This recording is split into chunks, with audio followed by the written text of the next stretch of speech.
అందరికీ నమస్కారం అండి. Welcome back to our channel. ఊరగాయల సీజన్ వచ్చేసింది కదండి. అందరూ ఊరగాయలతో బిజీగా ఉన్నారా? నేను కూడా ఊరగాయలు పెడుతూ ఉన్నానండి ఒక్కొక్కటి. అయితే ఈ ఊరగాయల సీజన్లో ఊరగాయలతో పాటుగా కంపల్సరీ నేను 3 రకాల కమ్మటి పొళ్ళు తయారు చేసి పెట్టుకుంటూ ఉంటాను అనమాట. ఈరోజు మన వీడియో ఇదేనండి. ఈ పొళ్ళు ఎలా తయారు చేయాలి, ప్రాసెస్ ఏంటనే విషయాన్ని వీడియోలోకి వెళ్ళి చూసేద్దాము. ఎక్కడ స్కిప్ చేయకుండా చూసేయండి. ముందుగా మనం కందిపొడిని ఎలా తయారు చేసుకోవాలో చూద్దామండి. ఈ కందిపొడిని తయారు చేసుకోవటానికి నేను ఇక్కడ 1 కప్పు నిండా కందిపప్పు తీసుకుని లో ఫ్లేమ్లో చక్కగా దోరగా మంచి సువాసన వచ్చి కందిపప్పు అంతా ఎర్రగా మారేంత వరకు లో ఫ్లేమ్లోనే, అస్సలు హై ఫ్లేమ్లో కానీ మీడియం ఫ్లేమ్లో కానీ పెట్టకూడదండి. హై ఫ్లేమ్లో పెడితే పప్పు తొందరగా మాడిపోతుంది, లోపలంతా వేగదనమాట. ఇలా లో ఫ్లేమ్లో అయితే చక్కగా ఇలా ఎర్రగా వేగుతుంది, మంచి కమ్మగా ఉంటుంది అనమాట పొడి. తర్వాత దానిలో సగం మనం ముందుగా ఏ కప్పుతో అయితే కందిపప్పు సగం శనగపప్పు తీసుకోవాలి. ఇలా శనగపప్పును కూడా లో ఫ్లేమ్లోని ఇలాగా మెల్లగా ఎర్రగా కమ్మటి సువాసన వచ్చేంత వరకు వేయించేసుకున్న తర్వాత అదే ప్లేట్లో ఒక పక్కగా వేసుకోవాలి. తర్వాత అదే మెజరింగ్ బౌల్తో ఒక పావు అంటే హాఫ్లో సగం అన్నమాట, ఒక ఫుల్ కప్ ఏమో కందిపప్పు, హాఫ్ కప్పు శనగపప్పు, పావు కప్పు పెసరపప్పు, కొంచెం 50% వేగిన తర్వాత ఒక 10 ఎండుమిర్చి, ఒక పెద్ద టేబుల్ స్పూన్ నిండా జీలకర్ర కూడా వేసేసి ఇవన్నీ కూడా ఫ్రై అయిన తర్వాత మళ్ళీ అదే ప్లేట్లో ఒక పక్కగా తీసేసుకోవాలి.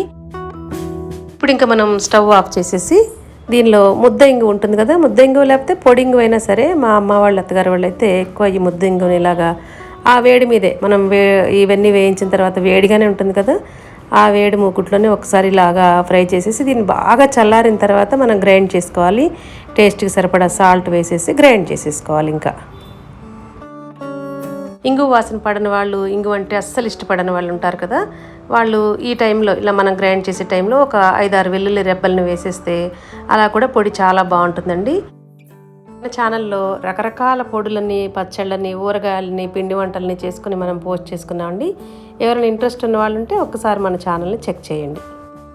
ఊరగాయల్లోకి ఈ కందిపొడి కాంబినేషన్ అనాదిగా చాలా ఏళ్ల నుంచి ఈ అలవాటుగా వస్తుందండి. కొంచెం ఈ కందిపొడి వేసుకుని, ఆవకాయ వేసుకుని, నెయ్యి కానీ నూనె కానీ వేసుకుని తింటే చాలా అద్భుతంగా ఉంటుందన్నమాట. ఇప్పుడు మన రెండవ పొడి వచ్చేసి నువ్వుల పొడి అండి. ఈ నువ్వుల పొడి అయితే చాలా సింపుల్ ప్రాసెసే. బాండీలోనే ఒక 1/2 కిలో నువ్వులు వేయించుకుంటున్నాను.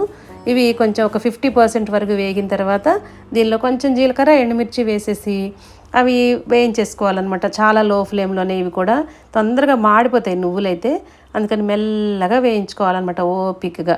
ఇవన్నీ కూడా లో ఫ్లేమ్లో వేయించేసుకున్న తర్వాత బాగా చల్లారనిచ్చేసి ఇవి కూడా పొడి చేసేసుకోవటమే. వేడి మీద కనుక మనం గ్రైండ్ చేసామనుకోండి నూనెలాగా వచ్చేసి పొడి అంతా ముద్దగా అయిపోతుంది. అందుకని ఇది డైరెక్ట్గా మనం మామూలుగా మిగతా పొడులు పెట్టినట్టుగా పెట్టకుండా కొంచెం పల్స్ ఇచ్చుకుంటూ పెట్టాలి.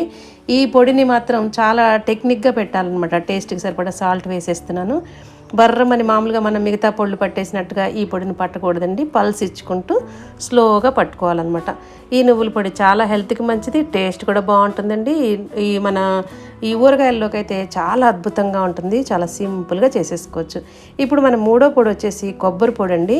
ఈ కొబ్బరి పొడి అయితే మనకి ఉప్మాల్లోకి, అలాగే ఇడ్లీల్లోకి, అన్నంలోకి, ఇలా ఊరగాయల్లోకి అన్నిటిలోకి కూడా చాలా చాలా బాగుంటుంది అనమాట.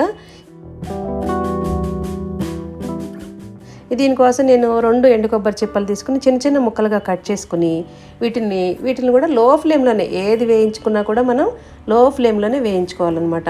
ఇలాగా ఒక 50% వేగిపోయినాయి అనుకున్నప్పుడు దీనిలోనే మనం ఒక 10 ఎండుమిర్చిని ఇలా తుంచి వేసేసుకొని, అలాగే కొంచెం ఒక టేబుల్ స్పూన్ జీలకర్ర, కొంచెం మెంతులు అనమాట, ఒక 1/2 టేబుల్ స్పూన్ మెంతులు, కమ్మదనం వస్తుంది పొడికి. అలాగే కొంచెం ఒక 2-3 రెబ్బల కరివేపాకు, ఇవన్నీ కూడా మళ్ళీ ఈ కొబ్బరితో పాటుగా అలాగే వేయించుకోవాలన్నమాట.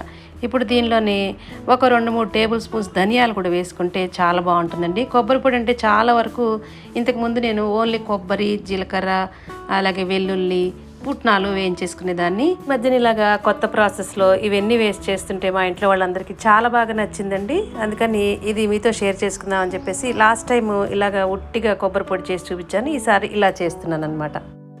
దీనిలోనే మనం పుట్నాలు అనమాట, ఆల్రెడీ పుట్నాలు వేయించినవే కాబట్టి దీనిలోనే ఇవన్నీ వేగిన తర్వాత ఆ వేడి మీద ఒకసారి ఇలా అనేసి తీసేసి ఇదంతా కూడా బాగా చల్లారి పెట్టుకోవాలన్నమాట. బాగా చల్లారిన తర్వాత మన ఎండు కొబ్బరి ఉంటుంది కాబట్టి ఆ వేడిదనం మీద వేసేస్తే ఇది కూడా నూనె వచ్చేసి ముద్దగా అయిపోతుంది పొడి. బాగా చల్లారిన తర్వాత టేస్ట్కి సరిపడా సాల్ట్ వేసేసుకుని ఇంకా మనం ఇది కూడా కొంచెం సేపు పల్సిస్తూ చేసుకుని తర్వాత మనం మామూలుగా గ్రైండ్ చేసేసుకోవచ్చు అనమాట.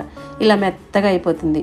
ఉప్మాల్లోకి, ఇడ్లీల్లోకి, దోశల్లోకి, అన్నంలోకి, ఇలా ఆవకాయల్లోకి ఈ పొడి. అలా కాకుండా మనం ఫ్రైలు చేసుకుంటూ ఉంటాం కదా, దొండకాయ, వంకాయ, ఆలుగడ్డ ఏదైనా ఫ్రై చేసి పొడి కొంచెం జల్లేస్తే మల్టీపర్పస్గా మనకి ఈ పొడి ఎప్పుడు రెడీగా పెట్టుకుంటే చాలా చాలా బాగుంటుంది అనమాట. ఒక్కసారి ఈ 3 పొడులు ఆవకాయల సీజన్ వచ్చింది కాబట్టి మీరు కూడా ట్రై చేసి మీ ఇంట్లో వాళ్ళు ఎలా లైక్ చేశారు, మీకు ఎలా నచ్చింది, ఈ పొడులు టేస్ట్ ఎలా ఉన్నాయి అని చెప్పేసి నాకు కామెంట్స్లో తెలియచేయండి. ఇలాంటి మంచి మంచి వీడియోస్ కోసం మన ఛానల్ని ఫాలో అవుతుండండి. మన ఛానల్ నచ్చితే తప్పకుండా సబ్స్క్రైబ్ చేయటం మాత్రం అస్సలు మర్చిపోకండి. Thank you for watching.